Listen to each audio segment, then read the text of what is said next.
Halo everybody, Aga Kareba yang artinya apa kabar? Saya doakan semoga kalian dan beserta keluarga sehat-sehat dan selalu bahagia.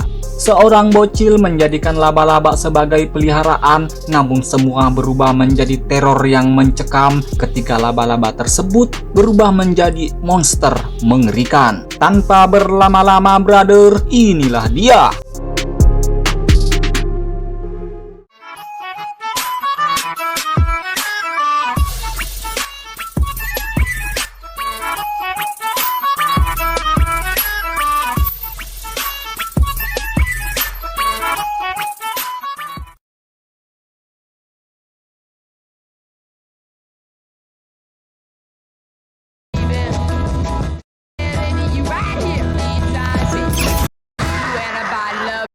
Film dibuka pada malam hari ketika sebuah benda misterius mirip meteor jatuh dari langit.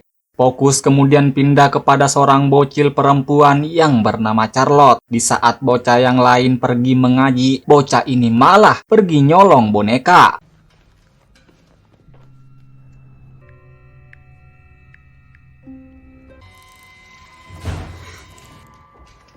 Setelah dosa itu ia lakukan, ia malah membawa pulang laba-laba yang ia temukan.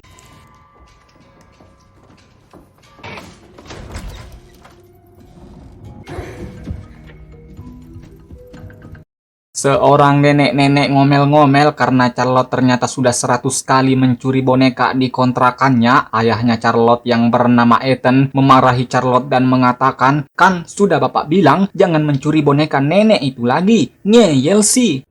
Just stay away from Gunther for a while, yeah? Sandy, hi. We're gonna call you Sting. Sting. Itulah nama yang Charlotte berikan kepada laba-laba itu. Ibarat artis yang haus akan follower, bocil ini memposting laba-laba tersebut di aplikasi hijau. Bukan hanya hobi nyolong, bocil ini juga suka membantah kepada ibunya yang bernama Tante Heather. Ia disuruh ibunya untuk menjaga si adik bayi karena Tante Heather akan pergi ke pasar. Bukannya menjaga si adik bayi, Charlotte malah bermain dengan Sting alias si laba-laba. Bahkan seekor kecoa yang tidak bersalah pun harus menjadi mangsa. Bocil ini bahkan tahu kalau Sting lapar, dia akan mengeluarkan suara tining.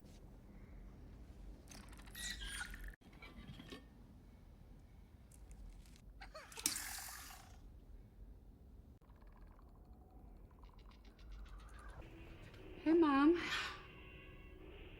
Baru 1 menit berlalu, di sana sudah malam. Waktunya Tante Heather menidurkan ibunya yang kini sudah pikun. Sama halnya dengan nenek pada umumnya, neneknya Charlotte juga memberikan selembar sweater yang berbau kapur barus yang sangat menyengat. Yah, namanya juga orang tua kan. What a winter. It's very cold. Sweater for Charlotte? That's very... Yeah. Careful of smudges. Meskipun kadang ayah dan anak ini tidak akur, tapi mereka adalah seorang penulis buku komik. Setiap malam, Bapak Ethan akan begadang untuk melukis karakter-karakter di komiknya. Apalagi baru-baru ini, komik mereka lumayan laku di pasar Senen, dan Tante Heather yang melihat keakraban mereka mulai memuji Bapak Ethan, sehingga terjadilah 45,000 extra copies. Take a seat. It's cool. There's a pencil, smartass. And you show me how it's done. Ternyata saya salah, rupanya Bapak Eden tidak ngudut tapi dia doyan miras. Dalam keadaan mabuk, ia kemudian menghapus titik kecil yang Charlotte berikan sebelumnya. Sehingga bocil ini sudah pasti ngambek. Lagian bapak ini juga yang salah, sudah tahu anaknya cewek, malah. Erase those pencil changes I made to the professor's glasses today. Just don't pretend like you like my ideas if you don't. Night, Ethan.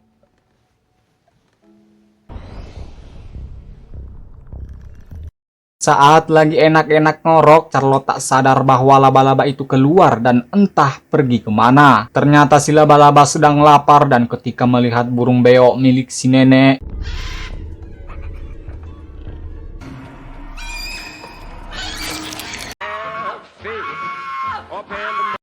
alhasil nenek itu pun ngomel-ngomel sejadi-jadinya ketika melihat burung beonya yang sudah terkuliti. Tinggal goreng aja sih itu bro. Mereka mengira pasti ada tikus besar di sini dan mereka pun memanggil saudara saya yang pekerjaannya sebagai pembasmi tikus-tikus yang suka memakan milik orang lain. Namanya adalah Om Prank. Looks like I tried to have sex with a blender. Om Prank berkata, "Nek, itu burungnya kenapa?" Malah nanya lu. Lalu Om Prank menemukan sebuah jejak darah yang mengarah ke saluran udara sehingga Om Prank memutuskan untuk menyemprot seluruh kontrakan itu. I'm gonna have to smoke this whole damn building. Grandma, I'm gonna exterminate its ass. Who's he? Kita tengok kelakuan bocil ini yang mengorbankan banyak kecoa tak berdosa dan rupanya Charlotte baru mengetahui kalau Sting dalam hal ini adalah si laba-laba bisa menirukan suara siapa saja. Tak sengaja ada sebutir kapur barus yang jatuh dekat laba-laba itu. Ternyata si laba-laba alergi dengan benda itu. Bahkan jaringnya bisa meleleh jika bersentuhan dengan kapur barus tersebut. Wow, you're a lot bigger. Kita intip dulu apa yang dilakukan saudara saya ini. Oh, ternyata dia masih menyemprot serangga di kamar bocil si paling ilmuwan yang bernama Eric. Bocil Cindo ini marah-marah karena Om Prank mengganggu ikan koi miliknya. Slightest change in their chemical makeup can interfere with my work. Oh, Setelah menyemprot kamar Eric, Om Prank kemudian pindah ke kamar Charlotte. Di sana lagi-lagi Om Prank diomeli karena Charlotte tidak mau laba-laba kesayangannya nanti malah bersin-bersin. Setelah membereskan semua tugasnya, Om Prank kemudian marah-marah karena nenek itu tidak mau membayar hasil jerih payah Om Prank. She doesn't like you.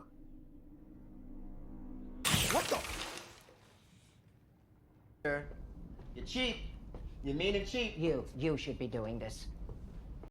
Saat malam hari, laba-laba itu kembali keluyuran entah kemana yang ternyata dia mengincar seorang janda di kontrakan sebelah yang hanya punya seekor peliharaan kecil.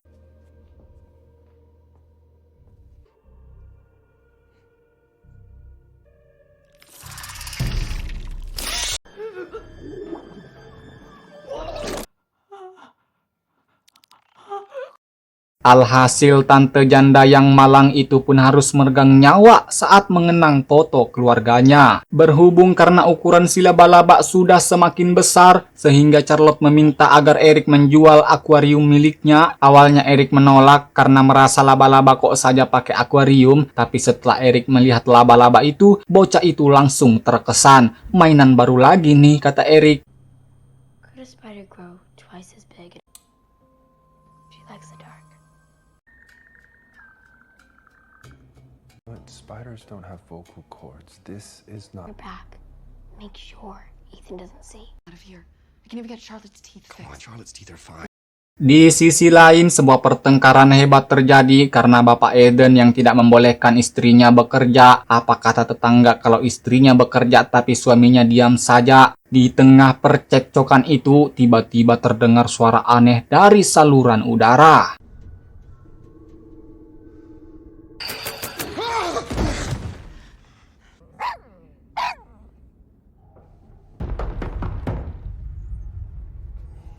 Dan ternyata itu hanyalah dogi kecil milik tante janda yang cantik. Dan ketika Pak Ethan kemudian membawa si dogi ke kamar si tante, dan ketika Ethan masuk,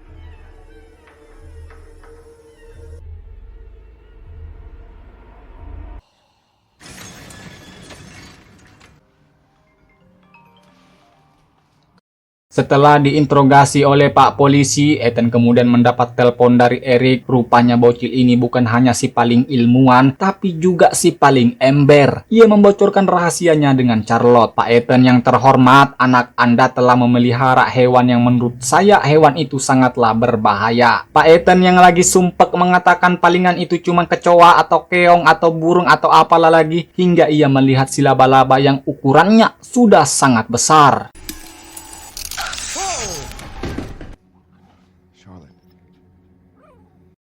Pak Ethan langsung menemui Charlotte dan mengatakan, "Dek, sini dulu. Kenapa kamu tidak bilang kalau ada laba-laba besar di rumah ini? Apalagi ada adik bayi yang tentu sangat berbahaya. Tidak ada alasan, pokoknya laba-laba itu akan Abah bawa ke dinas." Mendengar hal itu, Charlotte langsung kesal dan pergi menemui Eric. Tapi Eric tentu sudah tahu kalau Charlotte akan marah-marah. Tak terima dengan perkataan abahnya, Charlotte langsung mengungkit kalau Ethan bukanlah ayah kandungnya. Ternyata selama ini Bapak Eden hanyalah ayah tiri. Pak Eden yang juga lagi sumpek dan mengatakan, "Abah memang bukan ayah kandungmu, tapi Abah selalu ada untukmu, nak." Dan Charlotte baru tahu kalau tempat tinggal ayah kandungnya hanya 25 menit dari rumahnya, tapi tidak pernah menjenguknya. Alhasil Charlotte pun makin ngambek, apalagi ia merasa telah dibohongi oleh ibunya sendiri. Dan ya, seperti yang terlihat, suami istri ini kembali cekcok, namun tak sampai lempar piring. Am I? Am I her dad? Well, someone had to tell her you weren't going to. He's been back for 6 months. You should know. This here had nothing.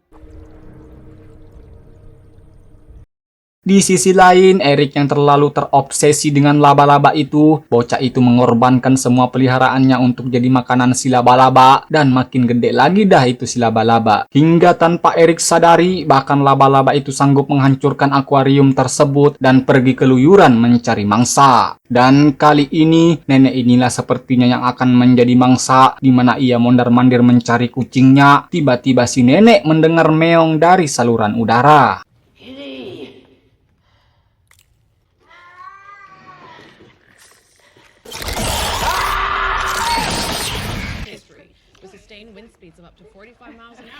Pagi harinya, Pak Ethan yang lagi membetulkan TV merasa sumpek, pusing, panas. Apalagi tadi malam ia mendapat kabar kalau komiknya gagal disebarkan di Pasar Senen. Alhasil, TV itu pun yang menjadi pelampiasan.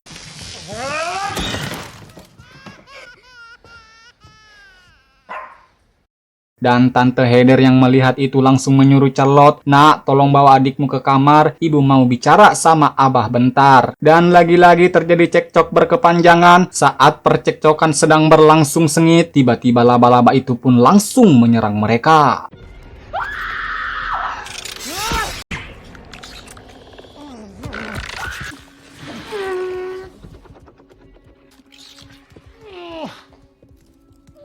Memang anak durhaka, di saat orang tuanya sedang berjuang melawan maut, bocah ini malah asik bermain HP. Setelah orang tuanya telah diseret, Charlotte baru sadar kalau ayah dan ibunya sudah menghilang. Di sanalah ia kemudian sadar bahwa laba-laba itu telah menerkam orang tuanya, bahkan si adik bayi dan juga si dogi kecil juga diseret oleh si laba-laba.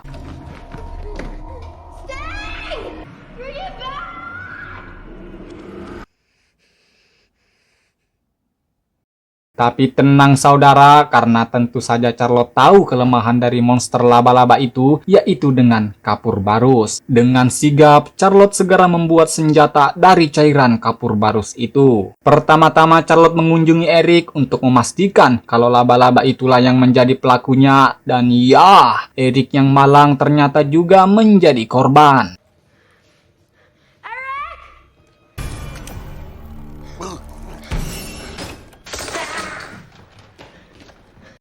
Merasa Eric sudah tidak ada harapan, Charlotte kemudian pergi ke kamar neneknya, yang untungnya si nenek masih hidup berkat sweater yang berbau kapur barus tersebut. Charlotte kemudian mengatakan ke neneknya, "Nek, tolong kalau ada apa-apa langsung telepon polisi, dan jangan lepas sweater ini ya, Nek." Tapi yang namanya orang tua ya begitulah. Disuruh nelpon polisi malah nelpon Om Prank. Dengan berat hati saya katakan, "Selamat jalan abangku."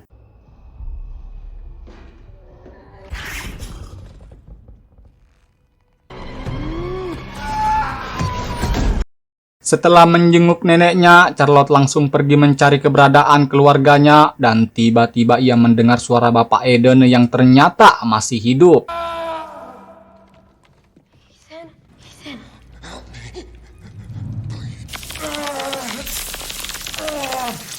Setelah menyelamatkan Pak Eden, mereka kemudian mendengar suara adik bayi yang menangis, yang rupanya suara itu dari monster si laba-laba.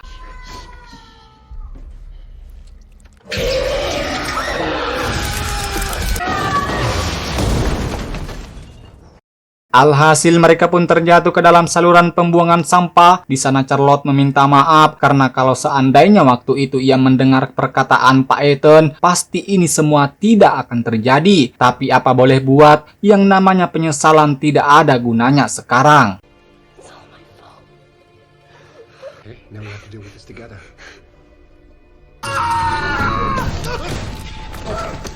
Entah apa yang menimpa saudara saya ini sehingga tiba-tiba dia muncul dari saluran pembuangan sampah yang ketika Ompreng mengetahui kalau cairan kapur itu bisa menyelamatkan mereka, dengan tega Ompreng merampas cairan tersebut. What are you doing? Relax! Bukannya lari atau bersembunyi, Ompreng yang pemberani malah menantang monster laba-laba itu. Mohon maaf, saudara saya ini memang tidak ahli dalam hal menembak, jadinya dia malah menembak pendeteksi kebakaran, yang alhasil air itu pun menghilangkan cairan kapur barus di tubuh mereka. Dan selamat tinggal, brother. Let's kill this bitch.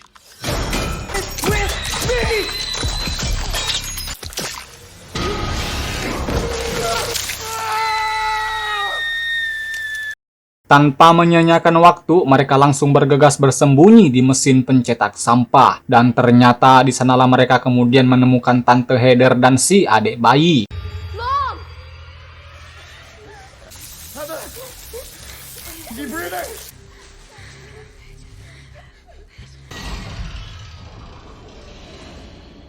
Bapak Eden kemudian punya ide brilian untuk menjepit monster laba-laba itu dengan mesin pencetak sampah. Tapi sialnya, mesin itu malah macet saat dibutuhkan, sehingga Pak Eden harus berusaha lebih keras lagi.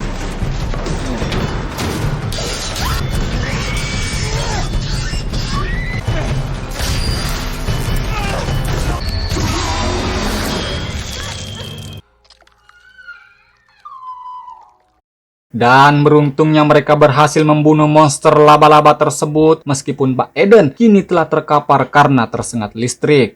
Dengan sekuat tenaga, Tante Heather menyelamatkan suaminya sambil dibantu dengan doa dari Charlotte.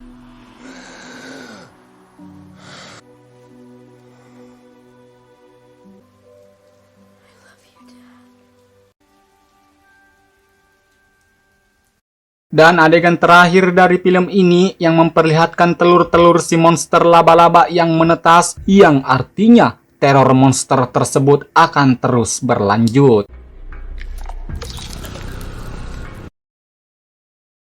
Ending yang sangat memuaskan dan tidak memuaskan. Memuaskan karena keluarga Charlotte selamat dari monster itu. Tidak memuaskan karena masih ada telur si monster laba-laba yang kembali menetas. Dan itulah tadi alur cerita dari film Sting. Film ini memberikan beberapa pesan berharga yang bisa kita renungkan. Salah satunya adalah pentingnya menghormati dan mendengarkan nasihat orang tua. Sebagai seorang anak, kita sebaiknya tidak membangkang terhadap apa yang orang tua katakan. Mereka selalu memiliki pengalaman dan kebijaksanaan yang dapat melindungi anaknya. Selain itu, Charlotte juga mengingatkan agar tidak sembarangan memelihara hewan yang terutama berpotensi berbahaya tanpa pengetahuan yang memadai. Ini adalah pengingat penting mengenai tanggung jawab dalam merawat makhluk hidup itu sendiri. Sekian dari saya dan sampai jumpa lagi di film berikutnya. Bye-bye.